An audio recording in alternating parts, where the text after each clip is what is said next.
অনেকের কাছেই অভিবাসীদের স্বর্গরাজ্য খ্যাত ইউরোপের দেশ পর্তুগালের বর্তমান চিত্র ভিন্ন, কারণ কঠোর হয়েছে অভিবাসন নীতি। এর ফলে অভিবাসীরা নানা প্রতিকূল পরিস্থিতিতে পড়ছেন প্রতিনিয়ত।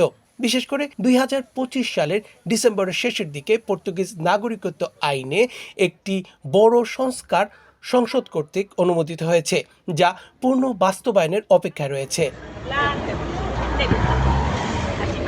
চূড়ান্ত অনুমোদনের জন্য অপেক্ষায় থাকা সংস্কারগুলোর মধ্যে উল্লেখযোগ্য হল নাগরিকত্ব আবেদনের ক্ষেত্রে আবেদনকারীকে পর্তুগালে কমপক্ষে 10 বছর বসবাস করতে হবে এবং এই গণনা হিসেব করা হবে প্রথম রেসিডেন্ট কার্ড প্রাপ্তি থেকে, যেখানে পূর্বে কেবল 5 বছর বসবাসকারী ব্যক্তি নাগরিকত্বের জন্য আবেদন করতে পারতেন।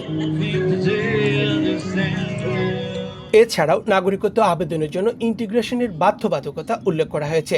এই নিয়মে আবেদনকারীদের পর্তুগিজ সংস্কৃতি, ইতিহাস এবং গণতান্ত্রিক মূল্যবোধের ধারণা ও পর্তুগিজ ভাষা পরীক্ষায় উত্তীর্ণ হতে হবে।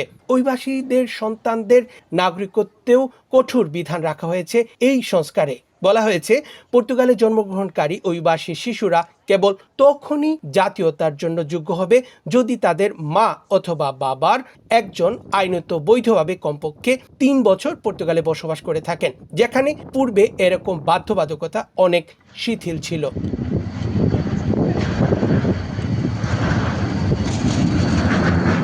তবে অভিবাসীদের জন্য খানিকটা আশা জাগিয়ে রেখেছে পর্তুগালের সাংবিধানিক আদালত। এই আদালত প্রস্তাবিত নাগরিকত্ব আইনের সংস্কারের বেশ কয়েকটি মূল ধারাকে অসাংবিধানিক ঘোষণা করে বিলটি পুনরায় সংশোধনের জন্য সংসদে ফেরত পাঠিয়েছে।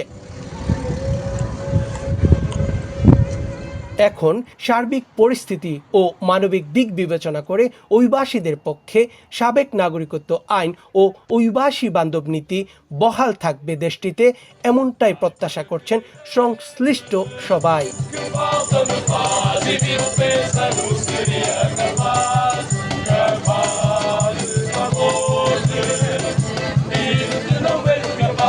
আনোয়ার এইচ খান ফাহিম, RTV, পর্তুগাল।